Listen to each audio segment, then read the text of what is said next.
The Borderlands movie is bad. I know, big opinions from this channel. But one thing that I haven't seen floating around is any mentions of the Tales of the Borderlands game.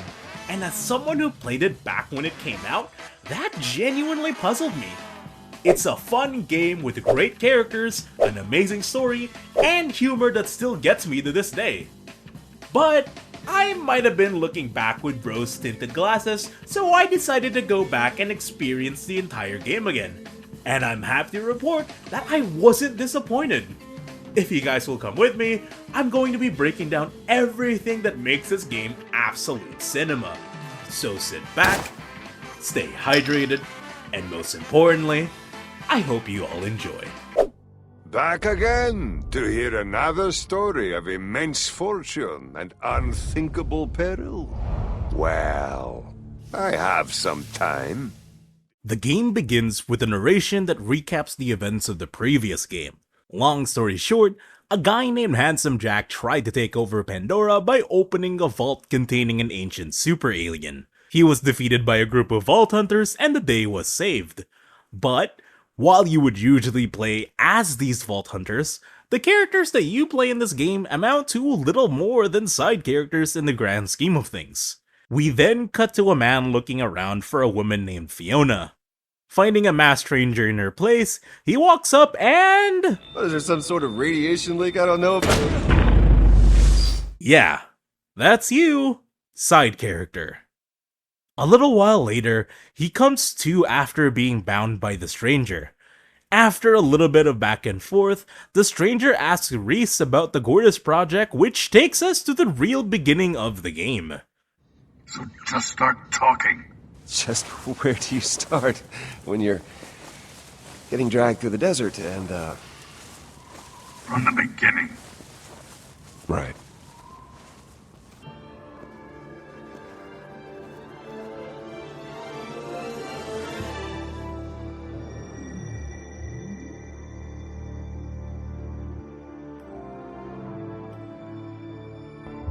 I guess it all started with a promotion. See, I'd spent my entire career up at Hyperion, so I suppose that makes me one of the bad guys in this story. Reese is a company man, Hyperion stooge, and a massive fan of Handsome Jack. He meets up with Vaughn, best friend and accountant. I always thought he was a pretty fun character. Seeing him grow from a coward at the start of the game to where he ends up is really heartwarming. But I'm kinda getting ahead of myself. Reese is just about to receive a promotion that's going to set him and his friends for life. The two of them are already talking about eating grossly expensive food to celebrate, and it's the kind of interaction that you'd see between lifelong friends. I approve. I figure I could get lunch. Seems like a good place to start. Well, then we're starting with 3 of whatever's most expensive. Sure. And wine pairings. For lunch?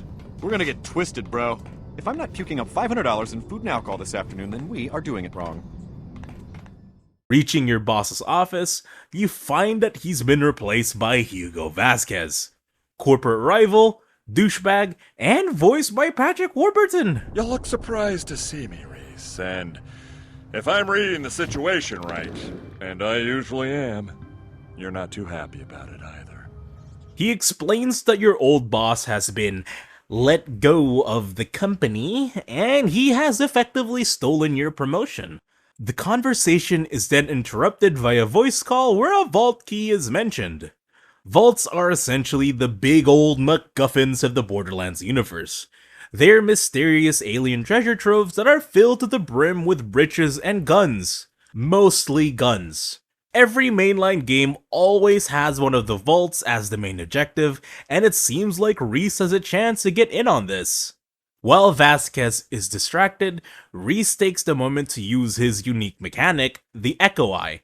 Think of it as basically the Eagle Vision, but for technology. It allows Reese to scan and hack into electrical devices, and one of my favorite running gags is how much it dunks on anything not made by Hyperion. With the help of the eye, Reese manages to steal all of the info related to the deal. After the phone call ends, Vasquez reveals that he's demoted Reese to janitorial. Understandably angry, Reese and his friends commit to stealing the deal out from under his nose. Reese and Vaughn walk into Yvette, their third friend who works in acquisitions. She's not really as important of a character as Vaughn, as she doesn't have as much of a presence. After Reese explains the situation to the both of them, they're willing to screw Vasquez over.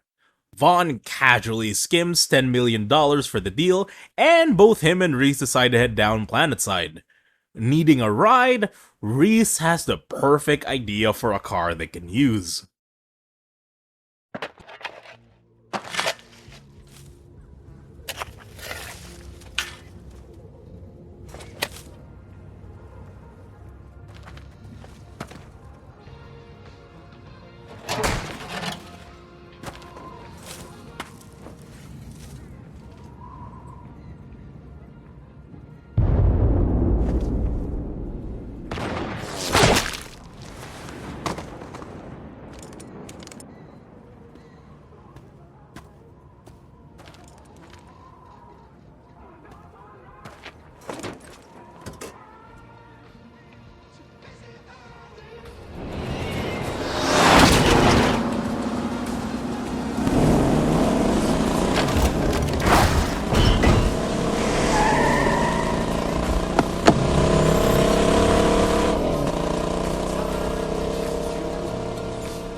If there's one thing that's always been consistent about the Borderlands games, it's the meticulous attention they give to the vibes. I really wish I could play more of the intro for you guys because the song is genuinely so good. But you're either gonna have to look it up yourself, or you can go ahead and play the game. Regardless, it's...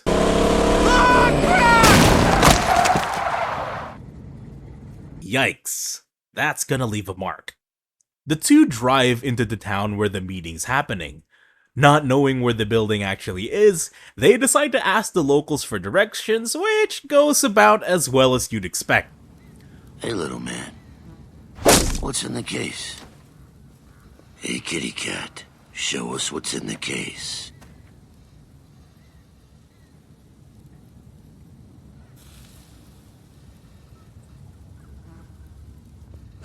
Okay, now, look, before we get all bent...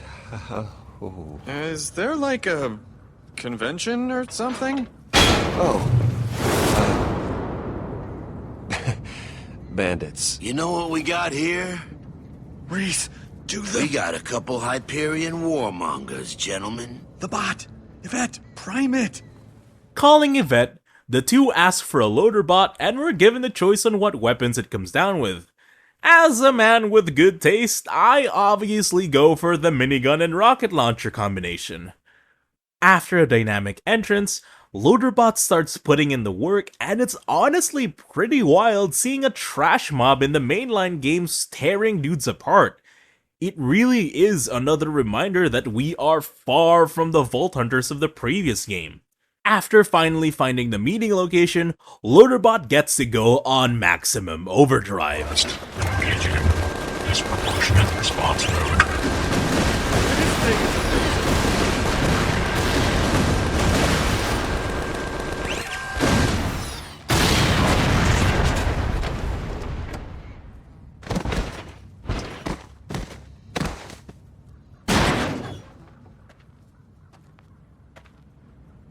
Fatality. While this moment gives Vaughn and Reese a window to get into the building, more bandits show up and we're given the choice to either blow up Loaderbot or command him to escape. Loaderbot's my boy. He's my dog, he's my homie. Of course, I tell him to get to safety. With Loaderbot safe and sound, the inside of the building is an absolute nightmare. While the stuffed monsters aren't really all that bad, the stuffed humans just don't sit right with me. Although a fun thing about this area is you get to see the bodies of bosses from the older games. It's things like these that really make me appreciate stories that are centered around tertiary characters. It gives a completely different perspective to events that we've already seen as the main heroes. After reaching the end of the hallway, the two find the doors locked and they decide to double back to find the keys. Huh. That's ominous. I wonder if... How are you? Look, I forgot about the jump scare when I played the game. If I had to get startled by it, you do too. The guy is Shade, owner of the building and a totally normal person. He's happy enough to open the door for you and you get to meet August, the guy with the key and voiced by Nolan North. What happened? You get stuck in traffic? You Hyperion guys are usually so punctual. Getting 10 million together can't be too much trouble for you guys. I assume you'd have that kind of scratches walk-around money. Oh, well, excuse me. I don't know if you heard the explosions outside, but, you know, we had to mow down about a couple hundred bandits just so we could ring the goddamn doorbell. Just in time for the spring collection. Yeah, well, that's Pandora for you. If it ain't a friggin' bug stampede, some jerk-off is using you for rocket practice. All right, well, I'll just leave you to your business things then. I'm August, but I figure you know that already. There's a little bit of tension at first as he expected Vasquez to come, but money is money, so it doesn't take long for him to be alright with him. We ask him to show us the key, and his girlfriend starts tweaking, saying that we can't be trusted. And you know what? That's fair. I wouldn't trust Hyperion Stooges either.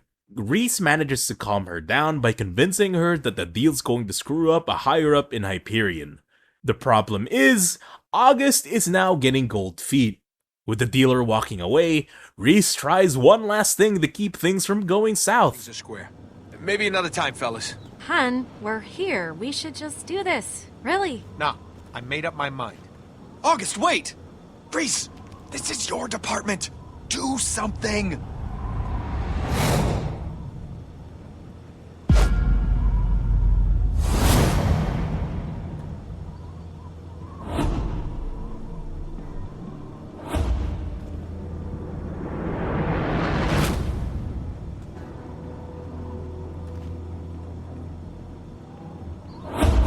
August. Actually, that's okay. You don't know it yet.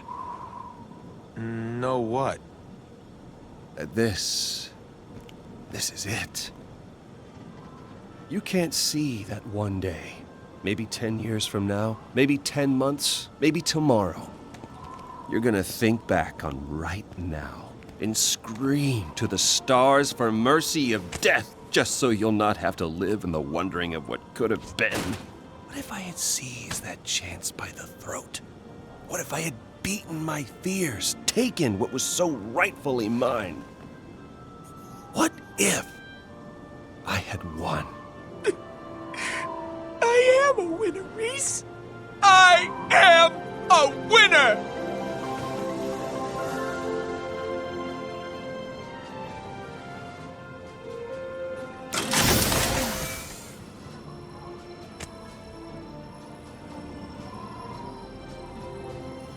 What a steaming load of skag crap. Yeah, Reese isn't exactly the most reliable narrator. This is Fiona, also you. Fiona is nearly the exact opposite of Reese. She was raised in Pandora alongside her sister, Sasha, by a con man named Felix. Today is the day they're going to pull off their biggest con yet, selling a fake vault key to a Hyperion snob. Yes, it's the very same key Reese is trying to buy. Felix tells us that we're supposed to meet up with August and Sasha at the bar nearby, and we head on out. He also gives us a gun with a single bullet in case of emergencies. We immediately see a man getting stabbed by a bunch of midget psychos. It's actually pretty interesting how both Reese and Fiona's introductions include the little guys. While the violence in Reese's life is deliberately forced on people by rich dudes, the violence in Fiona's life happens out of people's desperation to survive. It's a pretty cool parallel. With the guy dying, Fiona has the option to yoink the money from his pockets. This is her unique mechanic in the game. There are various points in the game where Fiona can find and use money to buy certain items or to use as dialogue options. It's really funny that Reese's mechanic makes him a super hacker with X-ray vision, while Fiona just has the power of capitalism on her side. I used the money that I stole to pay off the bouncer at the bar, so he lets Fiona in. Meeting up with Sasha, she quickly explains what Fiona's going to do in the meeting with August. Fiona's role in the con is that she's the one who found the vault key during the routine dig site and she wanted to sell it off. August is being used as a middleman, with Sasha doing her moves to convince him to get in on this. I do kinda feel bad for the guy. At the end of the day, he just wanted to get the bag and get with his girl. It's not like he's a... No!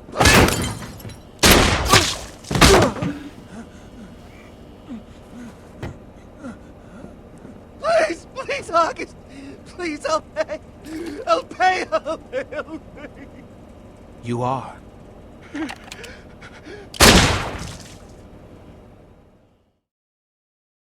Okay, maybe he's a little bit of an asshole.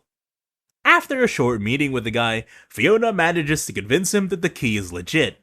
Him and Sasha then head out for the deal while Fiona and Felix hang back to keep an eye on things. Sasha immediately realizes there's a problem when she sees Reese's eye.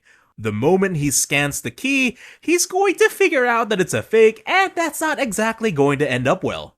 Felix puts together a quick EMP device to short his eye before this happens, and Fiona gets to work sneaking inside to put it on the case. We climb into the vent and... yeah, that one got me too. Shade asks us if he can tag along despite every bone in my body telling me otherwise. I agree to it as long as he stays quiet. We get to the spot, and we get to see the context for why Sasha was going crazy earlier. We also get to see how Reese actually convinced August to go through with the deal. August. What? Come on, man! Please! Dude, $10 million.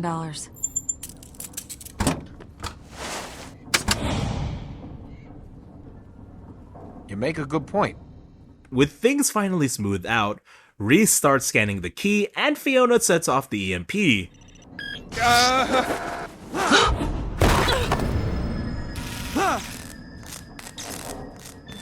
What's happening? Yeah, everything just kinda goes foobar.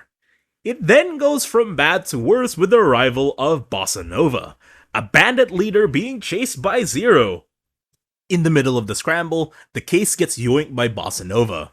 Reese and Vaughn quickly split from the situation while Felix makes a save for Sasha and Fiona. August, realizing that he's got, is admittedly a little annoyed and he starts blasting. The game gives us the option of shooting him, but I decide to save the bullet for another time. The trio then find Reese and Vaughn trying to steal their ride. They don't exactly have the luxury of figuring out what to do with them just yet, so they all drive off together. With the money gone, the vault key destroyed, and basically everything going to shit, the group decides to calmly discuss what to do next. Oh, you are a delight. But on to business. I propose that we form an alliance for the return of the funds. Capital. Oh, really? Is that what you're going with? Because I remember it a little differently. We should just shoot them first. Save the bullet. The fall will definitely kill them. Wait! You don't want to do this! Reese and Vaughn do convince the others not to leave them for dead by telling them that they can track the money. The only problem is that they need higher level clearance to actually get a hold of the signal. Luckily enough, one of the stuffed bodies earlier had an ID chip with just the right clearance. Reese plugs it in and...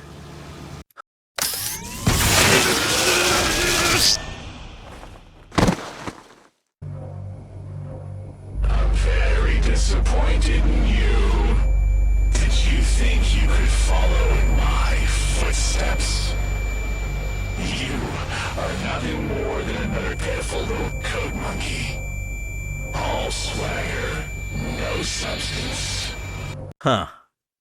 That does not sound great. Reese comes to a few hours later. The crew explains that he passed the hell out and Vaughn managed to find the case on his own. It's apparently in some old mining facility run by Atlas, a defunct company that used to be a rival to Helios. This is going to be important later. What's important right now is getting past all the bandits in the area, cause Zero's managed to track Bossa Nova down too. If you guys played any of the older games, you know Vault Hunters love taking every shiny thing they find. Finding a hatch, the crew sneaks down to head inside. But things never really go according to plan as the hatch gets shut behind Reese and Sasha. Not hearing anything from Vaughn and Fiona, the two decide to continue on and figure things out as they go. They see the case on a bandit that's headed up an elevator and they decide to start following behind. After dispatching a couple guards, Reese starts hacking into the system and the two share a cute moment as Sasha gets excited over his baton. I see you, girl. Reese eventually gets the elevator going, but not without accidentally setting a few skags loose. They run into the elevator and nearly get got, but Zero manages to get the save just in time. Reese starts fanboying over him, and honestly, same. Back to what happened earlier with the hatch, Fiona and Vaughn get caught by a guard, and shutting it was pretty much the only thing they could do to stop Reese and Sasha getting caught as well. The guy's reasonably suspicious, but after a bit of back and forth, we convince him that we're drivers for whatever's going on. Before heading inside, the guy offers to sell us masks to the event, and I obviously decide to splurge a little bit because I deserve it. Now that they look the part, the two head on inside. Vaughn is understandably scared for his life. I gotta be honest, I would be too. He was probably just sitting at his desk doing accounting stuff just a day ago, and now he's accidentally signed himself up to join a death rally. Bro is just not built for this life. The two overhear that the grand prize for the rally is the money case, and they decide they might as well try to win the money back. Vaughn also reveals that the case is rigged with a bomb that's synced to his heart in case he gets killed during the deal. Foreshadowing as a narrative device. In the meantime, Reese, Sasha, and Zero immediately get spotted by Bossa Nova, and things heat up for them as they scramble for cover. While things are getting crazy, Reese gets a call from Vasquez, who offers him a deal. Hey, look, I admit it, you screwed me. You really did. Cool moves, Reese, cool moves. Hyperion, well, what might take in a sling. So, get your cybernetic rear up here with the money and I'll split it with you 50-50. You scratch my nuts, I scratch yours, that kind of thing. Levon takes the fall, and the two of us. We've got girls sniffing schnee out of our eyes. Scratch your own nuts. Really? Oh, I'll scratch him. I'll scratch him hard. Hanging up the phone, Reese and Sasha see a psycho running with the case and they start running after the guy. He gets promptly eaten by a much larger skag, and Reese gets to do something really cool to get the case out of it. I can't really show what it is because YouTube will delete my kneecaps. Anyway, the case gets blasted into the racetrack and it lands on one of the vehicles. Fiona and Vaughn see what's happening and they get on deck. After a little bit of struggle, the two manage to steal the truck right as this happens.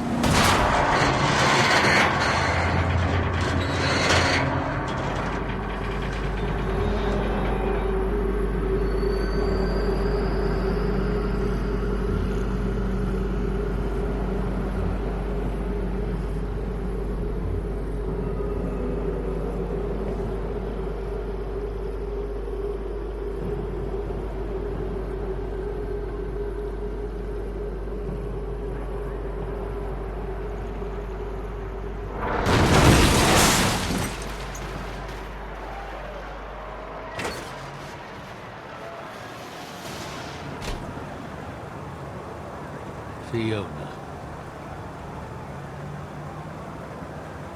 You got the case. Yes, I got it.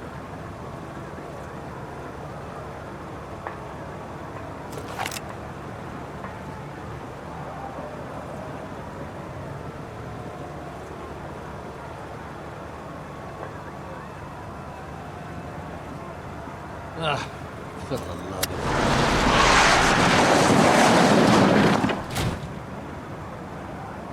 I guess old con men are pretty rare. Looking at him right then, I thought I understood him. Maybe for the first time in my whole life. It didn't stop me from being pissed off. I hope one day you'll understand. Perhaps you'll even find it in your heart to forgive me. Felix? Felix!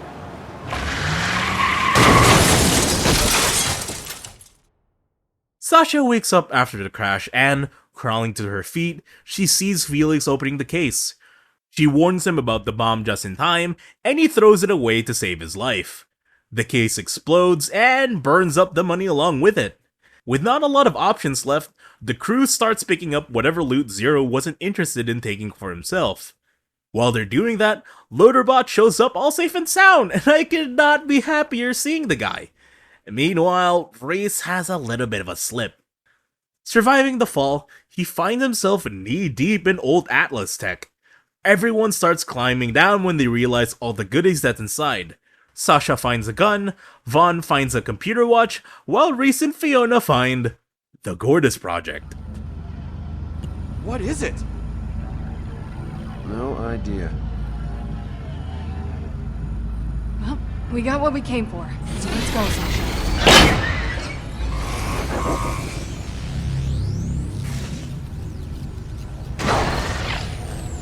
Hey, Vaughn, can you see if there's a crowbar lying around? We're gonna have to try to pry these apart before we...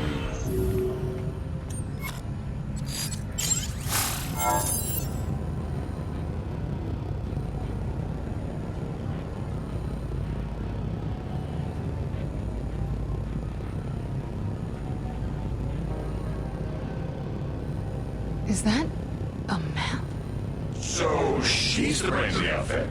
Is that a map? I don't know. It's so confusing. This, ladies and gentlemen, is the Gortys Project. And it's gonna lead us to a vault. And then I'll probably kill you.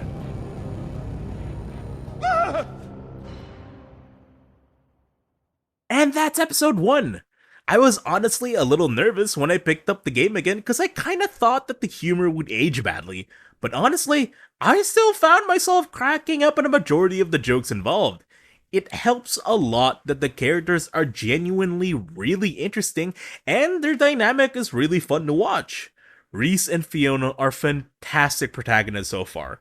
It's really cool seeing the different perspectives of the same story playing out, and it's really interesting to try and piece together what exactly made them so angry against each other. Zero showing up really just cements how chaotic it must be being an NPC in the series, and, of course, the reveal of Handsome Jack's hologram is just as cool now as it was back then. I'm excited to see where episode 2 takes us. Yes, it's been a while. Everyone knows. Where was I? Yes. 2 unlikely versions of one impossible story.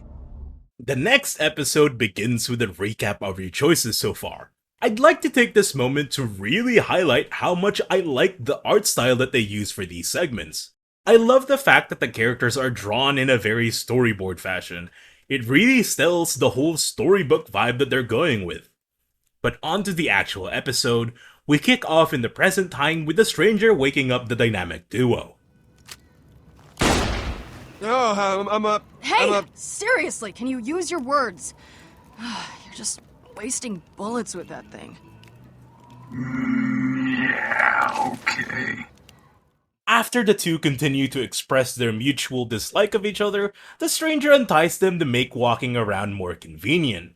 They then ask Fiona to continue the story, and we jump right on in as Reese yells in surprise.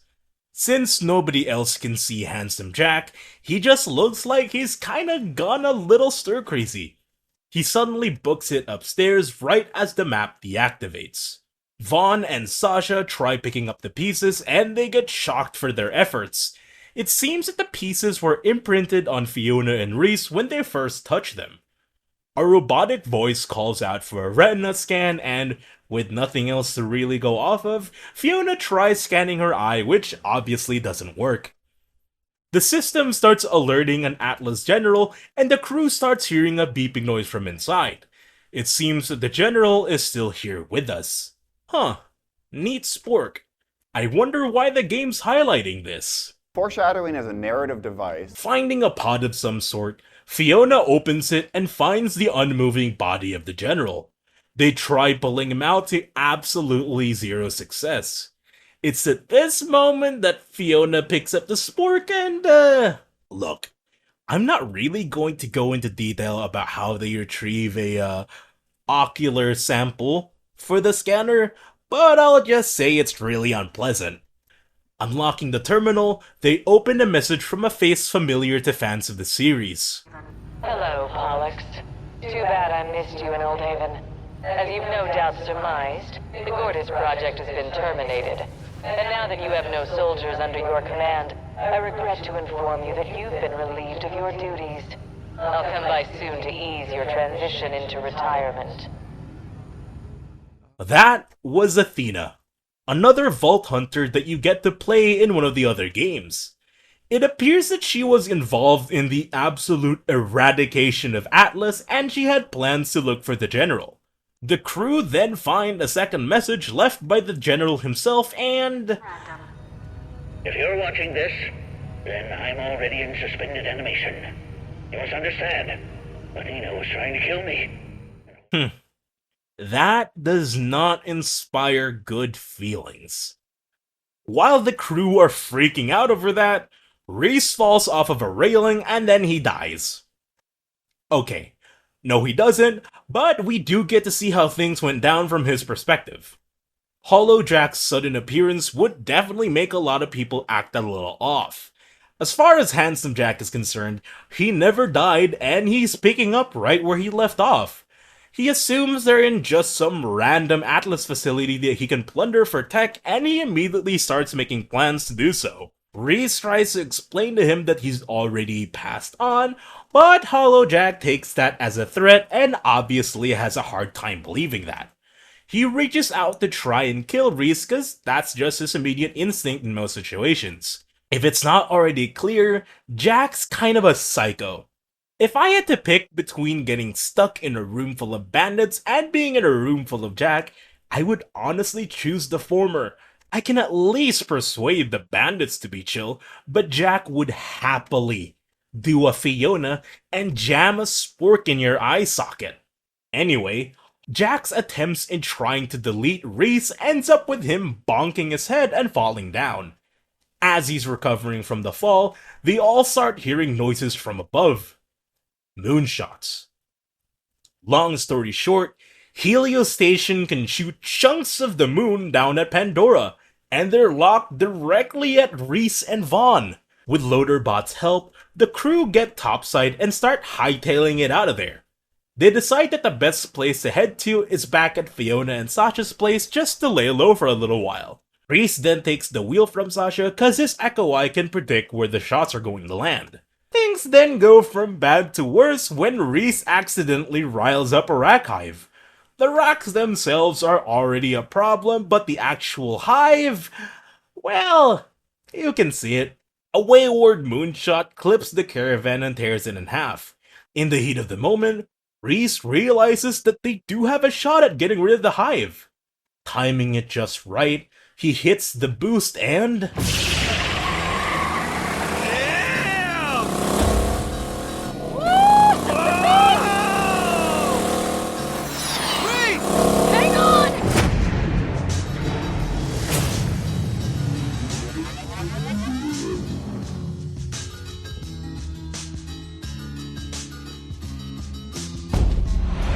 chills, man. Chills. These intros are so peak. After being left behind, Reese and Vaughn do their best to recover from the fall. At the very least, Vaughn's in high spirits as the last day or so has been the most exciting his life has ever been. I'm genuinely happy for him. Yvette gives a call and she briefs the two that Vasquez is kinda going crazy up in Helios trying to find them. I guess he just scratched his nuts a little too hard. After requesting supplies, Reese drops the call and he finds Vaughn who has taken his shirt off. To the surprise of everyone, Vaughn is yoked. Apparently, he has an exercise bike in his office that's being used. Getting over the shock, Reese tells Vaughn about Hollow Jack. Keep this moment in mind as it's going to be important information in a future episode. Vaughn Vaughn is understandably incredulous at first, but they do a quick test where Hollowjack tells Reese what fingers he's holding behind his back. Finally believing him, the two start wandering the desert because they don't really have a lot of options. A short while later, the two hear a supply drop being launched from the station. While it is a supply drop, it's not exactly for them. Hopefully she included some water. Uh-oh. Incoming! It's coming right for us. Hey, I guess that tracker's working, huh, boys? It's coming right for us! Go to Papa! Vasquez steps out of the car, gun in hand. He starts talking about the deal he offered Reese, and before we can go tell him to shove it, Vaughn calls Vasquez out for betraying him.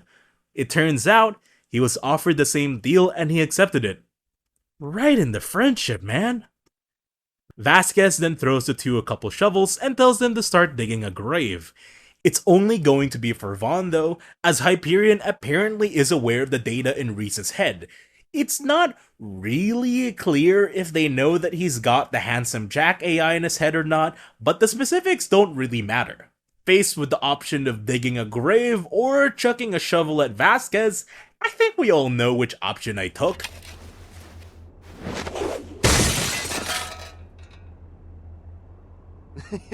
To be fair, that was supposed to hit you. He's understandably a little upset that I tried taking a shot at him, so he decides to try and kill us right then and there. Luckily enough, Hyperion guns suck and the weapon jams. Hollowjack appears in front of Reese and tells him that he's upgraded his hacking abilities. With that in hand, or I guess, Reese hacks into Hugo's car and hits him with it. The two bros start booking it while Vasquez recovers and starts chasing after them. Seconds before they're turned into roadkill, Loaderbot continues to be the absolute GOAT and saves their lives. The game then gives us the choice to try and meet up with Sasha and Fiona, or to go ahead to the next Atlas facility ahead of them. I go for the former because that was the original plan and I want the crew to be reunited. Speaking of, Vaughn apologizes to Reese and explains to him that he was just lying to Vasquez to try and get them off their backs. I'm more than happy to accept his story, and the two bros bro it out. Hey, yes! Because I feel like super bad right now, bro. Even though I wasn't gonna go through with it. Not even worried about it, bro. Man, I'm so relieved to hear you say that, bro. I knew you'd never betray me, bro. Never, bro. Never.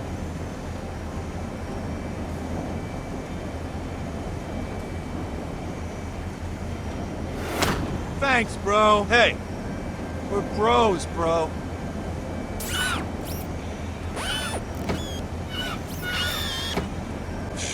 That's bro. Bro for bro. Bro.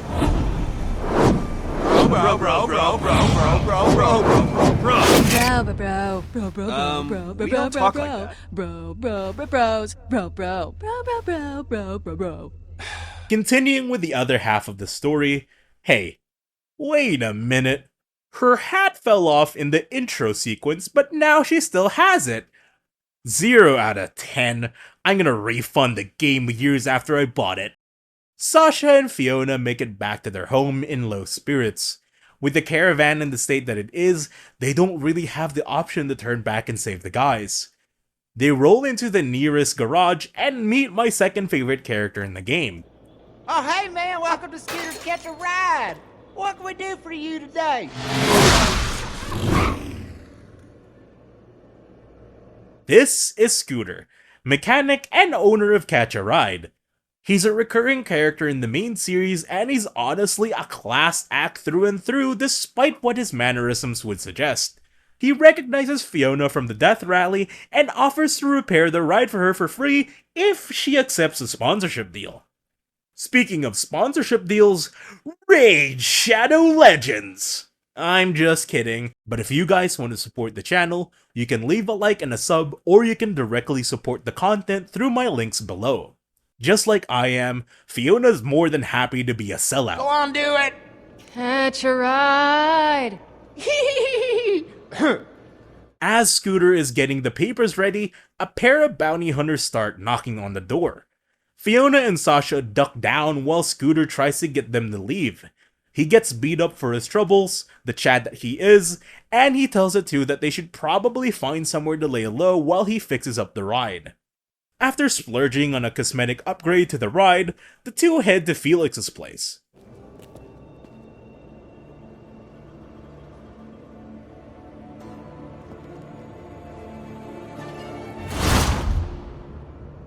That's not good.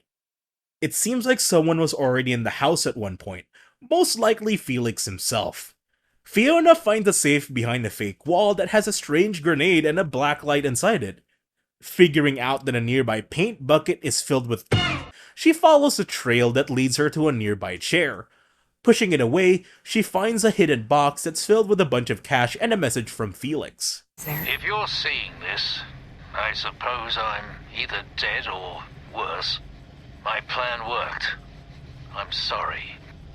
Fiona, Sasha, there's so much I want to tell you, but the less you know, the better. Oh, give me a break. Halfway through the con, I realized we were messing with Valerie's people. I knew that, and I never revealed it to you two. Well, if you're watching this, it won't be long before she's coming after you. Change your names. Change your appearance. Change your life. Take what you need and go. Forget about the life you had, and forget about me, but know that I love you both with all my heart. I can't really blame Sasha for being mad. That was $10 million that he screwed them out of, and he was their father figure. Moving on, the box also contains a parting away present for the pair. The one for Fiona is an upgrade to the pistol and another bullet, while the one for Sasha remains a mystery for now as she refuses it. They're then interrupted by the bounty hunters. Cold-blooded. Lee? I swear, man, I can't hear that voice anymore without my emotions going into shock. Regardless, Fiona pulls her gun on them and I decide to shoot Lee with an acid bullet. As much of an absolute tank that he is, elemental damage is still a bitch. The two use the moment to disorient their attackers and start escaping before being intercepted by Athena. What follows is a chase sequence through the small town that ends up with the pair being cornered by Athena. Things are looking bad, but the day is yet again saved by Loaderbot. You think some stupid Hyperion Loaderbot is gonna... Wait, that doesn't sound right. Loaderbots can't do Look, that. were you there? No, you weren't. That's what happened. With the crew now reunited and the vehicle repaired, they head on over to the Atlas facility only to find an abandoned town. With his Echo Eye, Reese spots some weird power lines and he decides to investigate. After getting his shoe back, he gets all the power stations up and running and the facility shows itself. The crew then head inside and find the absolute massacre Athena left behind. They aren't really able to investigate much further though, as they're then interrupted by Vasquez and August. Loaderbot tries to save the day again, but a universal remote from Vasquez puts a stop to that. With their friends held at gunpoint, Reese and Fiona are left with little choice but to cooperate. Reese and Vasquez head down one hallway, while Fiona and August enter the other.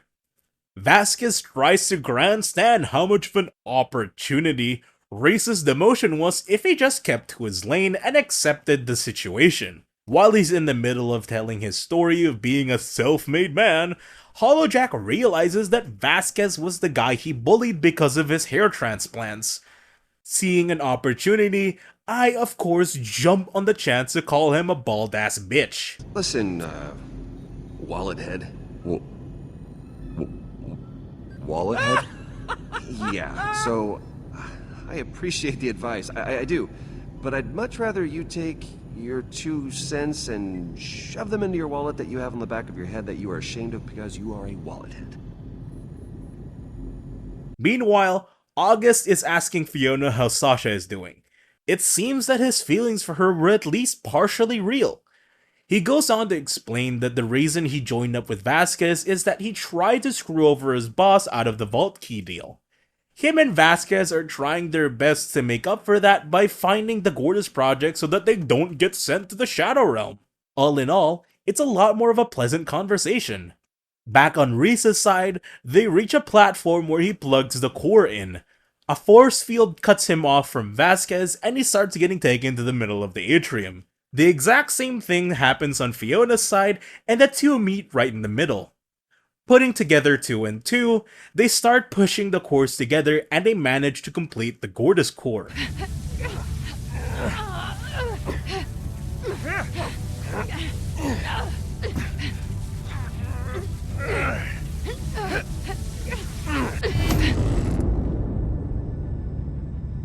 Program complete. Reconfiguring probability matrix.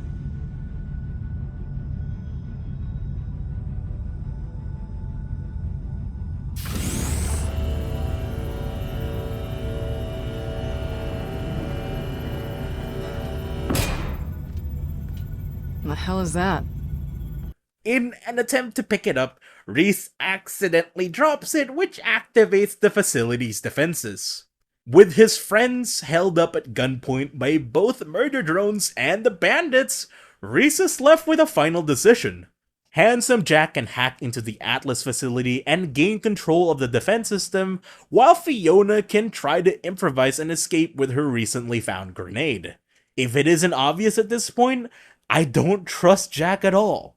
Even if the hack did work, I don't want to risk him having control of an entire Atlas facility. So I decide to go with Fiona.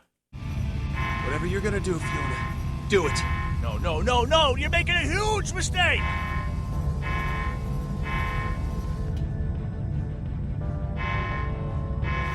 No one lives forever.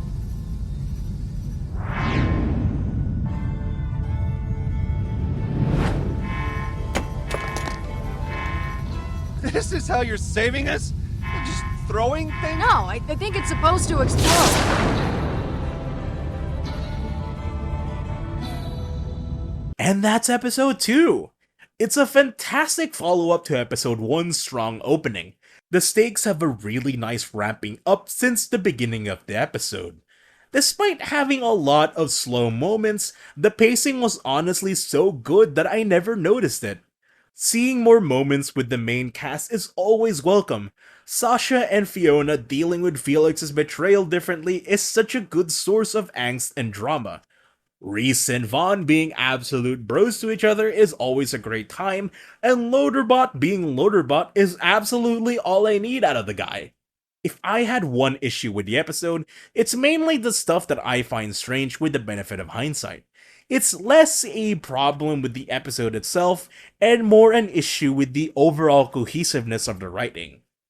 I'll get more into it when we get to the episode where these moments are relevant though. But if you guys want to see me talk about those episodes, leave a comment below. Bye!